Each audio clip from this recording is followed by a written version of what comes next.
Hi, I'm Eric. That over there is Steven, or maybe he's over there. I don't know because we're on this whole Zoom thing. We are. Just got played. I'm representing. Steven's not.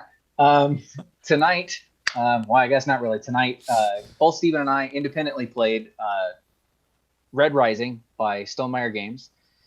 And we're here to tell you what we think about it. I think this is the first time that we have sat down to discuss a game that we haven't played together, that we've just played Yeah, separately with other people. it was So, weird. all right, well, let me go to the table and show you a little bit about how it's played, and then we'll come right back. So this is a 3-player setup for Red Rising. You can see that each player was randomly assigned a house. Everybody has their 5 starting character cards, which were randomly dealt, and everybody has their 10 influence cubes. So in Red Rising, you're getting points in different ways. You get points based on the cards that are in your hand at the end of the game and their combo abilities. You get points for your position in the fleet track. You get points for having influence in the Institute at the end of the game. You get points for helium tokens. Whoever has the sovereign token gets points at the end of the game. And you can lose victory points as well if you have over 7 cards. So the game ends when 3 conditions are met. If a player has 7 plus helium, a player has 7 plus institute, influence on the institute, or a player reaches 7 or higher on the fleet track. So if 3 different players do each of those things, the game ends, or if 1 player does 2 of those things, the game ends. So how does the game play? So it is a card game, and on your turn, you basically decide whether you want to lead or scout. Now, scouting is something that you normally just do if you're happy with your hand. But what you do is you take, most of the time, you're going to be leading. So you're going to take a card from your hand and see this card has a deploy ability, which is gain 1 helium. So I can deploy this to one of the locations, and then I get to do its deploy ability. So I'll gain helium for doing that. And then I can take a card from one of the top cards from one of the other locations or the top of the deck, and I get to put that card in my hand. And also, I get to trigger the ability for the location. So if I were to take this card, I could move up on the fleet, because that's what Jupiter does on the fleet track. If I took this card, I could get another helium token, as that's what Mars does. If I had played this somewhere else and took the top card at the Institute, I would be able to put influence on the Institute. And if I were to take the top card in Luna, I would get the Sovereign token, which would also trigger the special ability on my house if I want to do that. If I take the top card from here, the top of the deck blindly, then I roll this die, and then it just randomly assigns me something. So in this case, I would advance on the fleet. So again, you're just trying to get a combo of cards in your hand that work well. For instance, this Dancer card really only gets extra points if I have no grays in my hand, which I do, or no golds in my hand, which I do. So really, this Dancer card is one that I either want to use its deploy ability and get rid of it, or I want to get rid of these other complementary cards in here. All right, so that's the general idea of how to play Red Rising. If you want to get an actual tutorial on how to play, you can go to the website on the back of the manual here to see a detailed how to play video. All right, thanks. So, Steven, what would you say was something that you liked about Red Rising? I think the thing that I like the most is that it has some interesting decisions. Every card, you've got to decide, do I want to play this card because I need that helium or to advance in the fleet track or whatever? Do I want to save it for the end of the game to get those points? And, that's one interesting decision. I also think that the interesting decision about when you first get your hand of cards, you're like, well, what is this mess of cards? What am I going to do with this? What strategy am I going to take here? And then you can start playing, and maybe that strategy is not working out, or you see something else come up, and you could just decide to switch your strategy. And this game gives you time to do that. A lot of games you sort of get pigeonholed into, if you've started this strategy, you can't change. You'll never score enough points. But in this one, you can sort of change, and so you've constantly got those interesting decisions about playing a card, keeping a card, switching your strategy, trying to pair things up, and play it with the wrong people, and it's going to be analysis paralysis, right? But I think if people just sort of go with the flow and make the decisions, they're interesting, and they don't have to they don't have to take all day. So I enjoy it when in the flow of the game goes like that. Yeah, no, that's a good point about the analysis paralysis stuff. I definitely learned, because I played it 3 times now, that you don't really get attached to any of the cards that over the course of the game, because you have to play a card on your turn, and honestly, holding onto your hand a lot of times doesn't really pay off. So it's just good to do that. So I'd say for me, I liked that it was just really simple, and simple to set up, because it wasn't a ton of components. And it's mostly just a big old deck of cards that you just got to shuffle and deal out some cards, and that's pretty much it for setup. And then teaching people how to play, strategically trying to get people to really understand strategy on the first play might be a little difficult, but I'd say the actual mechanical, here's what you do on your turn, is really simple, because it really is just pick a card out of your hand, play it to one column, pick up a card out of another column, and then just move a token somewhere on the board depending on which column you picked up from. And that's, I thought that was neat. There's definitely value there in being able to teach a simple game to people. Yeah. So now we got to do the ugly part. What did you dislike about Red Rising? So there are some take that cards here in the game, and I just don't think they belong. I don't think I've seen every card in the game, just playing a few times. But for instance, in our very first play of the game, early on in the game, I had this gold card, and it was something like, if I deploy it on top of Mustang, I can banish Mustang, and then everybody else has to banish a card from their hand. Right? So it's going to go down from 5 to 4 cards, and I'm just looking at that card going, I don't want to play that.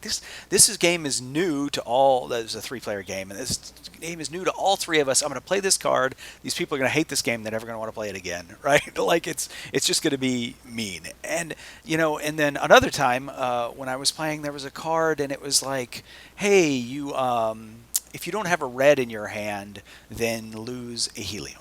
Right? So I didn't know that card was in somebody's hand. It either started in their hand or they drew it blind off the deck or whatever. So I didn't know it was in place. So there's nothing I could do to prepare for that. It was just, hey, lose a helium, right? Even if you did know that card was after they had deployed it, even you know that it's out there, putting a red in my hand to defend against that card, or getting one of those other cards that lets you shield cards, that's the cost of that's not worth it to defend against that thing either. So you can't really plan for this. You can't really defend against it. And losing 1 helium, to some players, maybe it's no big deal. But if you needed that helium, I can't remember. I either had the Magistrate, where I needed 3 helium at the end of the game to score points, or I had the Banker, where I wanted 3 helium to buy another card or something. I can't remember in that specific situation what it was. But so essentially, I went down from 3 to 2 helium, and so on my next turn, I just had to do something to get another helium. It was basically a lose a turn card. The most infamous worst take that, and I don't think the game needed it. It's not devoid of player interaction. You're competing for the Institute. I was holding I think it was the Plinus card in my hand, not wanting to put it down because my wife clearly had a fleet strategy, and I knew she would want this card, right? So there's this player interaction going on, but then the other thing is you can't take that cards out of the game either, I don't think, because they're named cards. There's balance in the colors and number of cards, and so I don't know what to say, but I really disliked that part of the game.